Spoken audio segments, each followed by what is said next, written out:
сожалению, не все вещи в Варкрафте могут получить игроки. Существуют десятки прикольных предметов, которые стали недоступными из-за драм, нерфов или вообще никогда не дропались, а просто пылились годами в файлах игры. В этом ролике я хочу поговорить о таких вещах, которые обычный игрок больше не может получить, несмотря на красоту и уникальность таких предметов.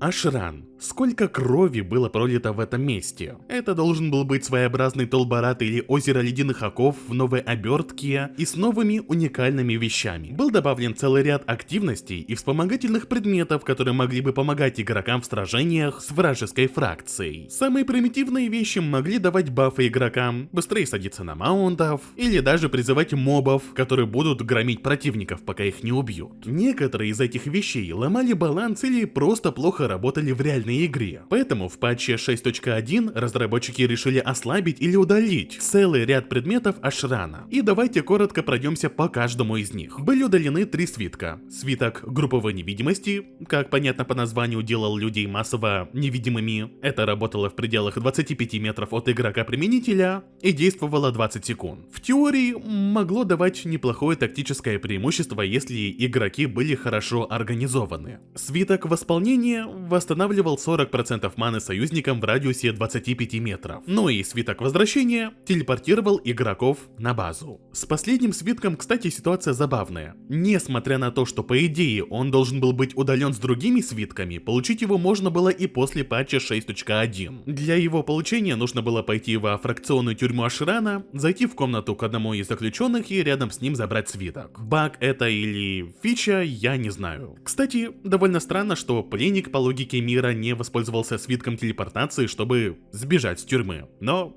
игровые условности они такие. Также было удалено 3 довольно сильных жезла. Жезл смерти был самым смертоносным и крутым. Он убивал всех существ 100 уровня в радиусе 15 метров, кроме игроков. То есть всяких мобов, трэш, стражников. В старых гайдах можно было найти упоминание, как с его помощью рекомендовалось убивать мобов для ачивок, так как это вообще практически не требовало усилий со стороны игрока. Жезл кражи маны похищал половину запаса маны у врага и передавал ее игроку. Но и жезл нейтрализации снимал в определенном радиусе негативные эффекты союзников. Несмотря на удаление этих жезлов, они по-прежнему оставались в инвентарях игроков и их можно было использовать. Или, еще лучше, продавать на игровом аукционе, так как они не привязывались к персонажу. Если верить упоминаниям с комментариев Вовхеда, то в 2018 году стоимость жезла смерти могла доходить до 300 тысяч золотых, а это по тем временам вполне себе немаленькая сумма золота. Помимо этих жезлов, существовали предметы, которые понерфили, и, пожалуй, самым крутым предметом был свиток губительного касания. Он мгновенно убивал игроков, у которых процент здоровья был меньше 20, либо убивал мгновенно любое существо до 100 уровня включительно. Что же крутого в этой вещице?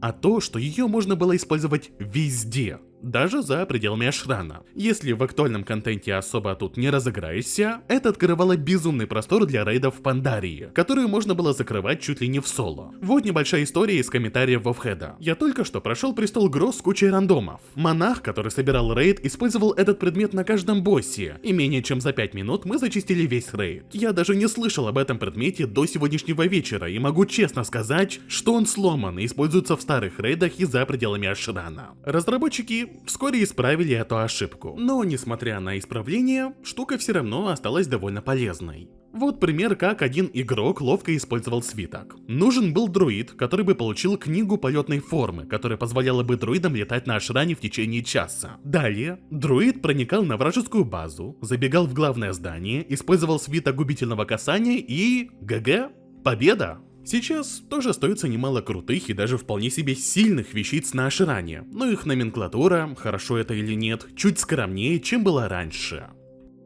В Ваниле доблестные герои отправились сражаться с богом крови, Хакаром. Убив главного врага в рейде, игроки могли попытать удачу и выбить Зенрок, Разрушитель миров. И это оружие, можно сказать, имеет 2 версии, которые получить на данный момент невозможно. Оригинальный Зенрок, Разрушитель миров, был удален после того, как Катаклизм пронесся по Азероту. Вместо него в Катаклизме появился обновленный Зенрок, который получался уже с помощью археологии. Я об этом рассказывал несколько месяцев назад. Но также Также существует один очень похожий и по названию, и по стилю меч, который был добавлен в Burning Crusade. Джин-Рок Великий Апокалипсис. Получался он с еще одного подземелья, которое было тесно связано с троллями – Зуламана. Внешний вид меча практически идентичен оригинальному, только этот меч более проработан и детализирован в сравнении с катаклизмовской и ванильной версиями. Давайте посмотрим на детали. В версии катаклизма и ванилы Зиндрок имеет очень размытые элементы текстурки. Эффект эдакой молнии на конце лезвия рядом с рукоятью достаточно смазан. В версии от Burning Crusade эти элементы выглядят более четкими. Получить версию Burning Crusade, к сожалению, более не представляется возможным. Она была удалена после того, как разработчики решили переработать подземелье, с которого оно добывалось. Так что вещь осталась только у тех немногих, кто до сих пор ее хранит у себя в банках или инвентаре. Другой примечательный меч появился в патче 6.0.1 и назывался Ужасающий Разитель Тарбека. Он падал во время припатча Дренора и был связан с достаточно интересным персонажем, который так и не появился в нашем Азероте – Тарбеком. Сюжетно он был чуть ли не вторым человеком в Орде. Он был заместителем вождя Орды, Оргрима, во время кампании в Азероте. Он сражался с Альянсом и погиб при неизвестных обстоятельствах. Позже его роль второго орка в Орде разработчики решили отдать Сауруфангу. Скорее всего, ввиду того, что его сюжетку можно было развивать дальше, что мы видели особенно во времена битвы за Азерот. Зато в припатче мы увидели Тарбека из альтернативного Дренора. Сюжетным наполнением он, к сожалению, не пестрил, хотя потенциал, как по мне, был. Вскоре он был убит игроками в верхнем пике Черной горы. Зато с него падало несколько вариаций его меча. Вообще, несмотря на то, что носил молот, но ладно.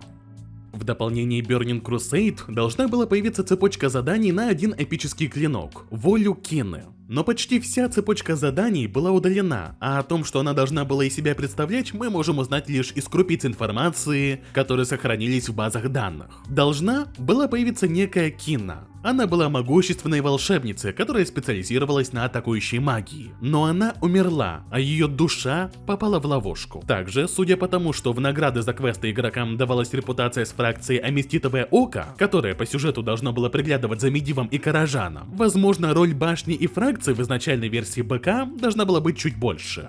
По сюжету, она была послана на разведку в Каражан после того, как его облик изменился. Но она была встречена демоном по имени Малчезар. Эта битва была неравной, и она начала чувствовать, что ее душа поглощается. Чтобы хоть как-то спастись, она спрятала частичку себя и своих воспоминаний в своем оружии, а другая часть ее души так и осталась, поглощенной в ловушке Малчезара. Она просила убить этого демона и отомстить за все погубленные души. В ходе квестов игроки сначала получали синюю версию клинка, а в ходе выполнения заданий он усиливался и становился эпическим. Больше ничего о том, кем она была, неизвестно, как и то, почему разработчики решили вырезать всю эту цепочку в альфа-версии. Единственный квест, связанный с Киной, который смог попасть в релизную версию игры, это записки Кины, где нам нужно было добыть ее журнал и отнести одному архимагу. О том, что она вообще была волшебницей, даже не вспоминалось.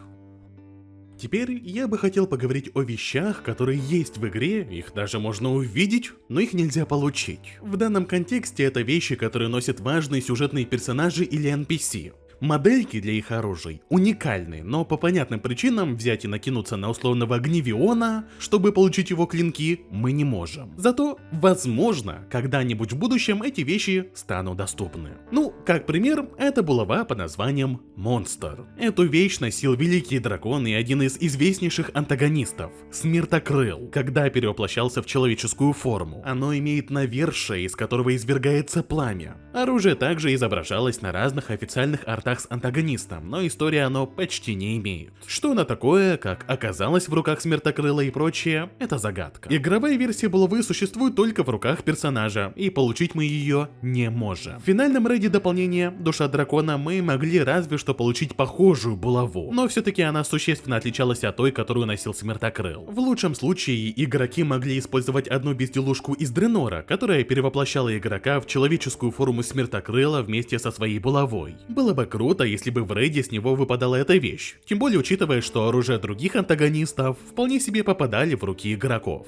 Тут можно вспомнить лук Сильваны, карабченную версию Кровавого Воя или даже клинки Азенота, но, увы. Кстати, по поводу клинков Азенота. Та версия, которую мы получили в Черном Храме, не первая версия клинков, которая существовала в игре. Раньше в файлах находилась тестовая версия этого оружия. Получить ее игроки никогда не могли. Зато однажды увидеть их мы смогли в Катаклизме, когда герои отправились в подземелье Колодец Вечности, события которого разворачивались во время Войны Древних. Там мы встречали более раннюю версию Илидана, и вместо своих современных клинков он носил тестовую версию клинков из времен Ванилы. Также в Запределье находилась некая охотница на демонов по имени Аландаин, которая тоже использовала эту версию клинков Азенота. Похожая судьба коснулась другого оружия персонажа. Один — великий хранитель, созданный титанами. Он должен был помогать титанам бороться силами древних богов. Он лично сражался с их отродьями, вступал в битвы с Рагнаросом и помог заточить Йог-Сарона. Все это время Один носил с собой священное копье. Оно было ярким, светящимся и горящим, а также имело, скажем так, два режима — светлый и громовой. Но получить это оружие игрокам не было суждено. Зато суждено рандомным безымянным NPC. Помимо Одина, это оружие решили выдать еще нескольким NPC-дрнеям, которых мы встречали во время кампании на Аргусе. Можно им лишь позавидовать и понадеяться, что мы тоже однажды получим это копье. В Темных Землях нам довелось встретиться с давно умершими персонажами, и некоторые из них носили весьма прикольные вещи. В контексте оружия можно отметить Утера и Александра Самогрейна. Утер был при жизни великим паладином и наставником Артаса, но по иронии судьбы, ученик убил своего учителя. В загробном мире Утер использовал молот света. Он немного отличается от того, который мы могли видеть в Азеротье. У темной версии Утера молот еще и менял окрас. Руны и кристалл получали фиолетовое свечение вместо синего, а все остальное на молоте становилось более блеклым и серым. Но, пожалуй, бесспорно, самое крутое оружие в загробном мире носил Александр Самогрейн. При жизни он был обладателем легендарного испепелителя. В загробной жизни он носит Фейтбрингер, который выглядит не менее эпично. Оружие излучает салатовую дымку, а рядом с окончанием лезвия находится чей-то череп. Откуда он, неизвестно. Известно лишь то, что он не из Малдраксуса. Меч также имеет способности опалять нежить и превращать врагов в пепел. В общем, в игре есть реально много крутых, уникальных и красивых вещей. Жаль, что не все из них мы можем получить. Ну что же, по сути, на этом все. Благодарю вас за просмотр. Удачи!